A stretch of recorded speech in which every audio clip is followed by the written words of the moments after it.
అందరికీ నా హృదయపూర్వక నమస్కారాలు. జనసేన మద్దతుదారులకి, జనసేన వీర మహిళలకి, జన సైనికులకి, ఆంధ్రప్రదేశ్ ప్రజలకి, ప్రతి వర్గాలకి అందరికీ పేరు పేరున నా హృదయపూర్వక నమస్కారం. ఈ ఎన్నికలు ఈ మే 13న చాలా కీలకమైన ఘట్టం చేరుకోబోతుంది. మన భవిష్యత్తుని మనం నిర్దేశించుకునే సమయం. దీంట్లో భాగంగా మీ అందరినీ నా విన్నపం, నా విజ్ఞాపన, నా అభ్యర్థన, వైసీపీ వ్యతిరేక ఓటుని చీలనివ్వకుండా అందరం ఒకే మాట మీద నిలబడి ఎక్కడైతే భారతీయ జనతా పార్టీ అభ్యర్థులు ఉన్నారో వారికి మన సంపూర్ణ బలం టీడీపీ జనసేన బలం ఇవ్వడం, అలాగే టీడీపీ ఎక్కడైతే నిలబడిందో సంపూర్ణంగా జనసేన బీజేపీ మద్దతుదారులు, జన సైనికులు, కార్యకర్తలు, బీజేపీ కార్యకర్తలు అందరూ మద్దతు ఇవ్వడం, అలాగే జనసేన పోటీ చేస్తున్న చోట టీడీపీ మద్దతుదారులు, టీడీపీ కార్యకర్తలు, టీడీపీ మహిళలు అందరూ కూర్చొని జనసేనకి మద్దతు ఇవ్వడం. సమిష్టిగా ఇది కూటమి గెలుపు, ఆంధ్రప్రదేశ్ గెలుపు. వైసీపీ వ్యతిరేక ఓటుని చీలనివ్వనని చెప్పి నేను 2021 ఇప్పటం గ్రామం సభ పెట్టినప్పటి నుంచి ఈ రోజు దాకా అదే మాట మీద ఉన్నాం. అదే బాధ్యతతోటి ముందుకు తీసుకెళ్తా ఉన్నాం. భారతీయ జనతా పార్టీ నరేంద్ర మోదీ గారి నాయకత్వంలో నడుస్తున్న ఈ దేశం ఖచ్చితంగా ఆయన ఆశీస్సులు మన రాష్ట్రానికి ఉండాలి.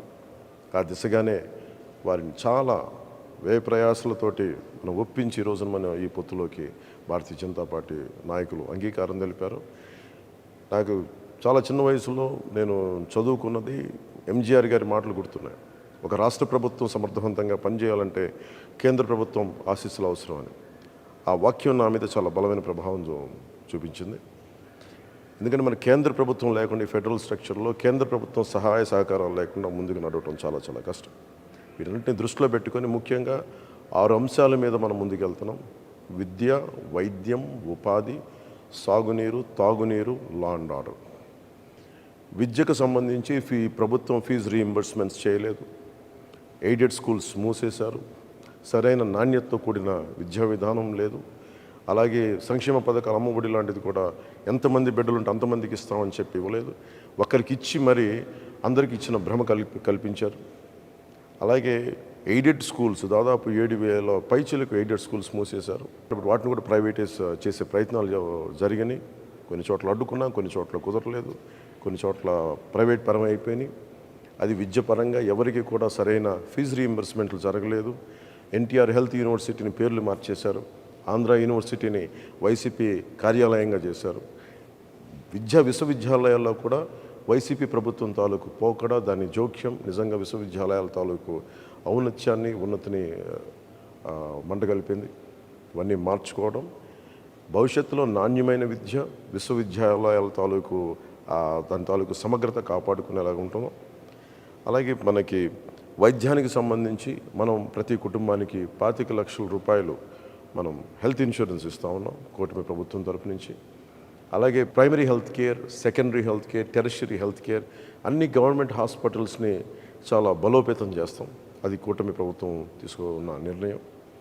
అలాగే ముఖ్యంగా ఎక్కడైతే మనకి పొల్యూషన్ ఉందో, కాలుష్యం ఉందో, కాలుష్యం ఆరోగ్యాన్ని ఇబ్బంది పెడుతుందో ఆ కాలుష్య నియంత్రణ మండలి ద్వారా వాటిని సరిచేసే బాధ్యత కూటమి ప్రభుత్వం తీసుకుంటుంది. ఉపాధి మనకి వచ్చి అన్ని మెగా డిఎస్సిని రిలీజ్ చేస్తాం, డిఎస్సి రిలీజ్ చేస్తాం, 18,000 పైచిలకు పోస్టులను భర్తీ చేస్తాం, పోలీస్ కానిస్టేబుల్స్, ఎస్ఐల పోస్టులు భర్తీ చేస్తాం, నిరుద్యోగాన్ని రక్కసిని పారదోలుతామని చెప్పి మనకి ప్రభుత్వంలోకి వచ్చిన వ్యక్తి కనీసం పట్టుమని 10 ఉద్యోగాలు కూడా ఇవ్వలేదు. కేవలం అరాకొర సంక్షేమంతో, దాన్ని ఎక్కువ అడ్వర్టైజ్మెంట్స్ తోటి ముందుకు తీసుకెళ్ళి సంక్షేమాన్ని కూడా సంపూర్ణంగా చేయలేకపోయిన ప్రభుత్వం, ఉపాధి ఇవ్వలేకపోయిన ప్రభుత్వం, మనకి జాబ్ క్యాలెండర్ రిలీజ్ చేయలేని ప్రభుత్వం. ఇది మారాలి అంటే ఖచ్చితంగా మన కూటమి ప్రభుత్వం రావాలి. వచ్చిన వెంటనే ముందుగానే మన మెగా డిఎస్సిని మనం దాని మీదే ఉంటుంది, ముందుకు తీసుకెళ్తాం రాగానే. అలాగే సిపిఎస్ కాంట్రిబ్యూటరీ పెన్షన్ స్కీమ్కి సంబంధించి మాట ఇచ్చి మరి వెనక్కి వెళ్ళిపోయాడు. వారం రోజుల్లో సంతకం పెడతానని చెప్పిన వ్యక్తి ఈ రోజున దాన్ని గాల్లోకి వదిలేశాడు.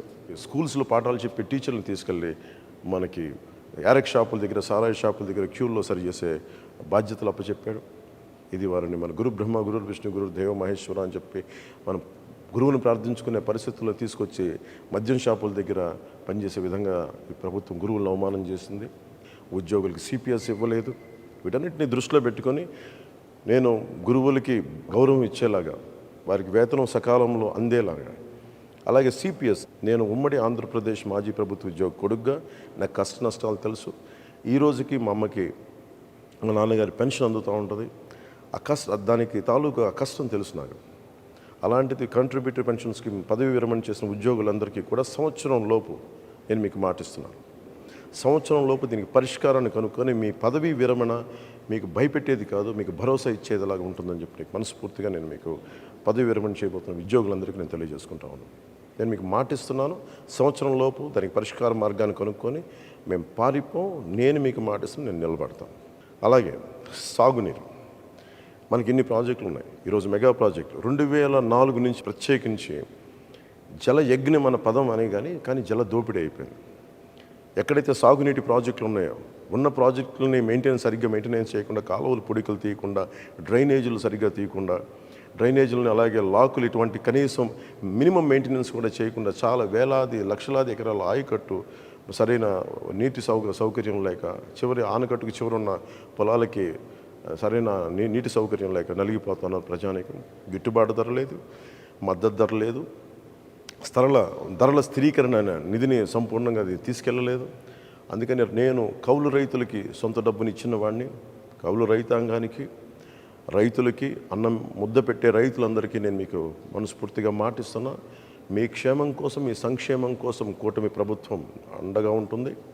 అలాగే ముందు బాధ్యతగా మొదటి రాగానే ఏవైతే మైనర్ ఇరిగేషన్, చిన్న ఇరిగేషన్ ప్రాజెక్ట్స్ ఉన్నాయో వాటిని తొందరగా పూర్తి చేయడంతో పాటు ఉన్న ఇరిగేషన్ ప్రాజెక్ట్స్ని సమర్థవంతంగా పనిచేసేలా తీసుకుంటాం. ఇరిగేషన్, డ్రైనేజ్ వీటన్నిటిని సరి చేస్తామని మీకు అందరికీ మాటిస్తూ, మీకు రైతు భరోసా కేంద్రాల దగ్గర నుంచి ప్రభుత్వం నుంచి మీకు సరైన మద్దతు రాలేదు. అవి బాధ్యతగా తీసుకొని, అది మీ సంక్షేమం మా మొదటి బాధ్యత. దానికోసం మేము వెన్నంటే ఉంటాం. మీ కష్ట నష్టాలకి కూర్చొని వీళ్ళలాగా మీ కష్టాలు వస్తే, వర్షం పడితే రైతుల్లో మొలకలు రాక ఏమొస్తుందని చెప్పి దిగజారుడే మాటలు, అలాంటి ప్రభుత్వాలు కాకుండా బాధ్యతగా మీరు ఒక మాట మాట్లాడితే చేతులు కట్టుకొని మీ దగ్గరికి వచ్చి మేము మీ సమస్యలను తెలుసుకొని మేము మీకు అండగా ఉంటాం. అలాంటి ప్రభుత్వం రాబోతుంది కూటమి ప్రభుత్వం. తెలియజేసుకుంటూ రైతన్నలకు తెలియజేసుకుంటూ, ముఖ్యంగా మనకి తాగునీరు ఏ మూలకెళ్ళినా, ఏ నియోజకవర్గానికి వెళ్ళినా మినిమం కనీసం ప్రాథమిక హక్కు అది, మంచి నీరు రావటం అనేది. అలాంటి మంచినీరు కూడా ఇచ్చే పరిస్థితుల్లో లేదు.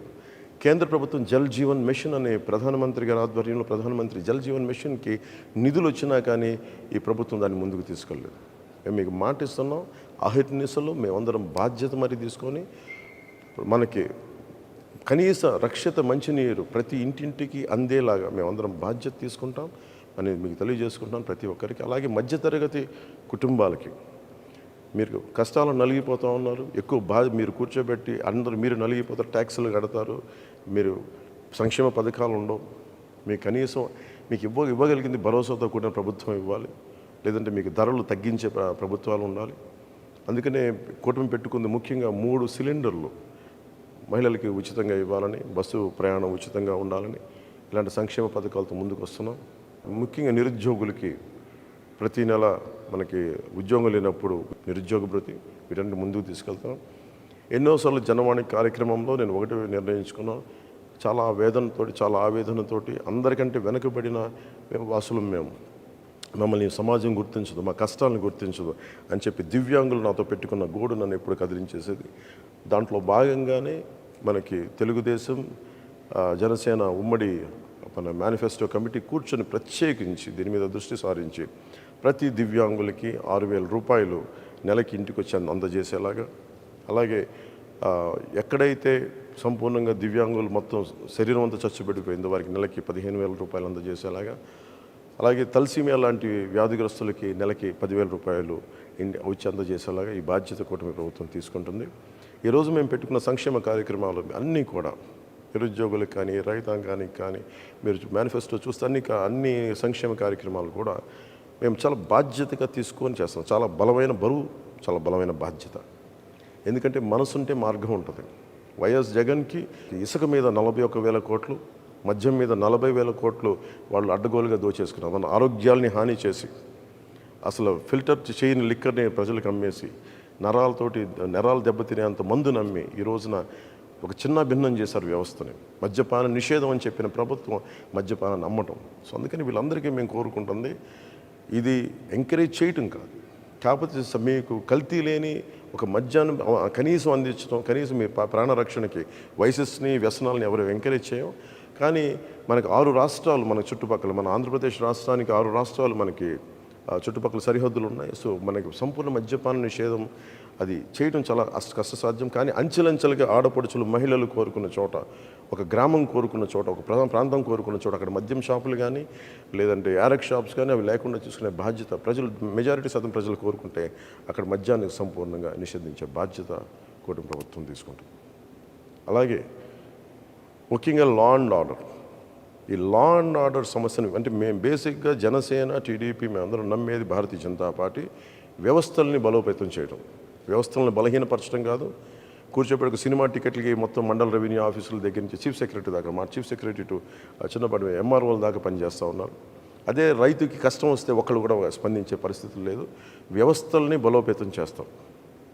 పోలీస్ వ్యవస్థని కానీ, రెవెన్యూ వ్యవస్థని కానీ, అన్ని వ్యవస్థల్ని బలోపేతం చేసి వారికి సాధికారతని వారికి ఇచ్చే దిశగా మేమందరం బలమైన నిర్ణయం తీసుకున్నాం.